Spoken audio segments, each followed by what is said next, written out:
Olá, turma do sexto ano, bem-vindos para mais uma aula de ciências. Tudo bem com vocês? Hoje nós iremos continuar o nosso conteúdo sobre visão. Iremos falar sobre a parada obrigatória. Vamos responder aqui juntos a parada obrigatória das páginas 10 e 11, questões de 4 a 6, e a página 15, que são as questões de 7 a 9. Eu deixei para vocês aí na última aula. Então, começando aqui com a questão 4, que diz assim: leia o trecho a seguir que aborda alguns hábitos do gavião real, uma das maiores águias do mundo, e responda ao que se pede. Então, o título basicamente ou a legenda aí desse texto: Gavião real que atinge até 1 metro de comprimento. Passamos à leitura. Essa leitura, na verdade, é um recorte de um artigo, tá? Que vocês podem encontrar aí na íntegra nas páginas que nessa referência aí. Começando. A base da sua alimentação é constituída principalmente de mamíferos arborícolas, como preguiças e primatas, e terrestres, como cachorros do mato, veados, coatis, gambás e tatus. Também captura aves, como seriemas, araras e mutuns, e também répteis.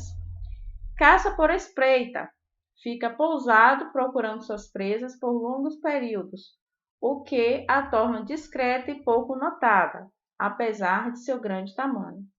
Ao localizar uma presa, desloca com agilidade entre as copas das árvores, capturando suas presas tanto nas árvores quanto no solo. É monogâmica, ou seja, tem apenas um companheiro aí durante a vida. Constrói o ninho em formato de plataforma no alto de árvores. O ninho é construído com pilhas de galhos e ramos secos. Então, o questionamento, a proposta aqui é nós analisarmos o seguinte: as aves de rapina, como o gavião real, apresentam visão muito apurada. Considerando os hábitos mencionados no texto, cite alguns exemplos da importância desse nível de visão para o relacionamento desse gavião com o meio e com os outros seres vivos. Então, gente, essa visão apurada dessa ave é importante para que ela veja presas em longa distância, então ela consegue capturar os seus alimentos e também para coletar materiais para fazer o seu ninho, certo? Questão número 5. Diferentemente do ser humano, muitos mamíferos são noturnos e têm elevada capacidade de enxergar no escuro. Letra A.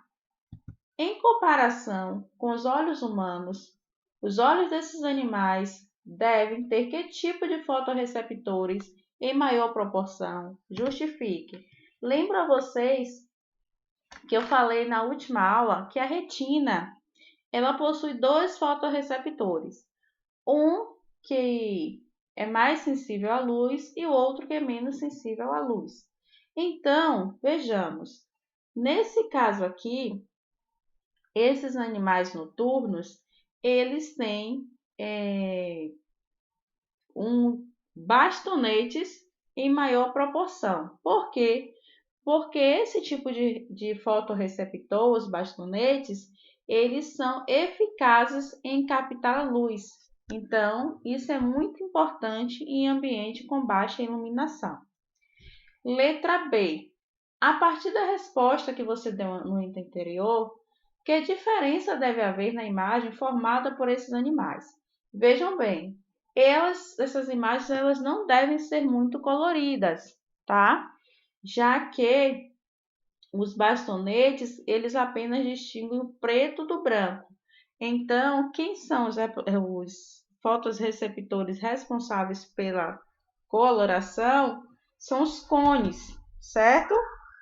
Então, aqui, bastonetes responsáveis pela luminosidade e os cones responsáveis por cores verde, azul e vermelho, certo? Continuando a questão 6, a imagem de um globo ocular, globo ocular, que nós já falamos aqui na última aula, da sua estrutura, as partes que compõem o olho, certo? Então, pede para numerar esses itens em ordem crescente, indicando a sequência de estruturas envolvidas no processo de percepção da imagem desde a captação da luz. Falei com vocês aqui na última aula, partes por partes, cada uma delas, funções, etc. Então, qual é a sequência aí desde a captação da luz? Nós estamos vendo aqui os cílios e começam as estruturas. Se eu colocar em ordem, eu vou colocar aqui a numeração na sequência que está no módulo e vou depois colocar a ordem crescente.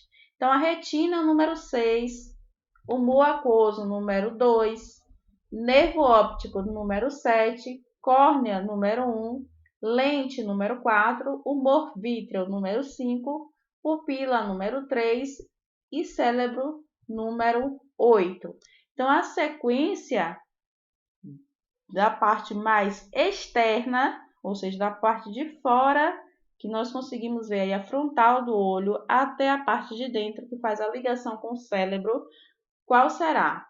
Córnea, número 1, humor aquoso, número 2, pupila, número 3, lente, número 4, humor vítreo, número 5, retina, número 6, nervo óptico, número 7 e cérebro, número 8. É só assistir a última aula e vocês vão identificar onde está cada partezinha dessa, cada estrutura do olho, tá bom? Indo para a página número 15, pede para fazer um esquema representando como ocorre a formação da imagem do olho de uma pessoa que tem hipermetropia. E indique como o uso de lente corretiva pode resolver esse problema. Então, trouxe aqui a imagem de como a pessoa hipermétrope ela enxerga, né? Na verdade, como essa imagem se forma, né? Como ela enxerga. Ela vai enxergar normal, só que vai ter uma diferença aí. Essa imagem vai ser formada depois da retina, tá? Então, da retina vai para o nervo óptico e daí vai para o cérebro. Só que essa imagem é formada de forma invertida, normalmente como todas as outras, mas só que é depois da retina, tá? Então, a imagem já está ilustrando. Qual é o uso da lente? O uso de lente convergente. E o que ela vai fazer? Vai aproximar esses raios luminosos que incidem na lente do olho, fazendo com que essa imagem se forme antes, ou seja, no local correto, que é a retina, corrigindo o problema da visão. Tá bom? Questão número 8. Lentes bifocais são normalmente indicadas para pessoas com duas alterações na visão, geralmente para pessoas com mais de 40 anos de idade. É comum que a parte superior das lentes corrija a visão para longe, enquanto a inferior corrija a visão para perto. Para a correção de quais alterações, ao mesmo tempo, esse tipo de lente é indicado? Então, no caso, seria a miopia para a correção de longe e presbiopia, correção para perto em condição adquirida pelo envelhecimento. Última questão 9, a tirinha aí de Armandinho, que estava curioso lendo alguma coisa sobre predadores, etc. E disse assim: na natureza, muitos animais de cores vivas são evitados pelos predadores. Aí o pai faz algum movimento ali e diz: não, de novo não. Fica longe de mim, seu predador daltônico. Então, ele entendeu que o pai é daltônico porque não conseguiu enxergar que ele estava o quê? Colorido, tá? Vejamos então. Explique o humor da tirinha considerando as características do daltonismo e as informações do primeiro quadro. Falei com vocês que os daltônicos eles têm um problema, né, uma alteração aí na visão relacionado mesmo a questões genéticas e acontecem principalmente no sexo masculino, que está relacionado a não conseguir identificar ou diferenciar as cores, tá? Então, no primeiro quadro, afirma que cores vivas são evitadas por predadores. Como mesmo após se pintar com essas cores, o pai de Armandinho ainda vai atrás dele, o que é que Armandinho conclui? Ele conclui que o pai deveria ser daltônico porque não estava visualizando as cores dele. Tudo bem? Então é isso. As questões são essas. Espero que vocês tenham respondido. Essas são as referências, né, do módulo de vocês. E até a próxima aula. Deixa aí a hashtag Gavião Real. Para quem chegou até aqui na nossa aula, comenta lá no grupo do WhatsApp, hashtag Gavião Real. Um beijo, fique com Deus, um bom final de semana a todos e até a próxima. Tchau!